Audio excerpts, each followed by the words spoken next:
தமிழுக்கும் தமிழர்களுக்கும் வணக்கம். உண்மையிலேயே காளியம்மாள் நன்றி மறக்காதவங்க தான் அப்படின்றதுக்கு சிறந்த எடுத்துக்காட்டான ஒரு விஷயம் அப்படின்னே இத சொல்லலாம். இந்த அளவுக்கு பார்த்தீங்கன்னா, காளியம்மாள் சீமான் மேல மதிப்பு வச்சிருக்காங்க அப்படின்னு சமீப காலங்கள்ல எந்த ஒரு இடத்துலயுமே தெரியாம இருந்த நிலையில, தற்போது சீமான் அவர்கள் குடிவாரி கணக்கெடுப்பு எடுத்திருந்ததும், அதற்கு பிறகு பாரதியாருடைய பிறந்த நாளிற்காக நடத்தப்பட்ட இந்த ஒரு சிறப்பு அரங்கத்துல சீமான் அவர்கள் பங்கெடுத்திருந்ததும் பார்த்தீங்கன்னா, ஒரு பெரிய விமர்சனத்தையே தற்போது ஏற்படுத்தியிருக்கு. இது குறித்து காளியம்மாள் என்ன சொல்லியிருக்காங்க அப்படின்னா, "மொழி அழிந்தால் இனம் அழியும் என சீமான் அண்ணன் தான் எனக்கு கூறினார் என்பதை நான் ஏற்றுக்கொள்கிறேன். அவர் கருத்தை நான் உள்வாங்கியிருக்கிறேன். அதன் மீது பற்றையும் ஏற்படுத்தியதே அவர்தான். ஒரு கருத்து யார் கூறினார் என்பதை விட அது எப்படிப்பட்டது என்பதை தான் பார்க்க வேண்டும்." அப்படின்னு காளியம்மாள் பார்த்தீங்கன்னா, சீமான் அவர்கள் குறித்து இந்த ஒரு விஷயத்த பேசியிருக்காரு.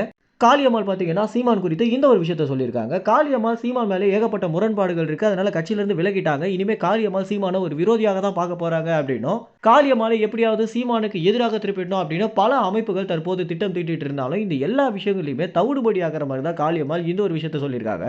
ஒரு தனியார் விவாத நிகழ்ச்சியில பங்கெடுத்து முடித்த பிறகு செய்தியாளர்கள் சந்திப்புல பேசிய காளியம்மாள் இந்த ஒரு விஷயத்த சொல்லியிருந்தது அப்படின்றது பலருடைய வாய மூடியிருக்கு அப்படின்னே சொல்லலாம். ஏன்னா, காளியம்மாள் இனிமே சீமானுக்கு எதிராக தான் செயல்பட போறாங்க. இன்னும் தாவேகா ஒரு படி முன்னாடி போய் காளியம்மாள் எங்களோட கட்சியில இணைய போறாங்க. அவங்களுக்கு செங்கோட்டையனுக்கு குடுத்தத விட அதிகப்படியான ஒரு வரவேற்பு கொடுக்கணும் அப்படின்னு ட்வீட்லாம் போட ஆரம்பிச்சிருந்தாங்க.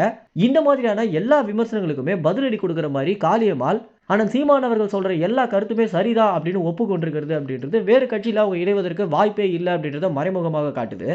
ஏன்னா, தமிழ்நாட்டு அரசியல்ல ஒண்ணு சீமானோட இருக்கணும், அல்ல சீமான எதிர்க்கணும் அப்படின்ற மாரி தான் தற்போது அரசியல் போயிட்டு இருக்கும்போது, காளியம்மாள் சீமானுடைய கருத்த நான் உள்வாங்கிக்கிறேன் அப்படின்னு சொல்லியிருந்ததிலேயே, காளியம்மாள் நிச்சயமாக சீமானுக்கு எதிராக செயல்பட மாட்டாங்க அப்படின்றது தான் தெரிய வருது.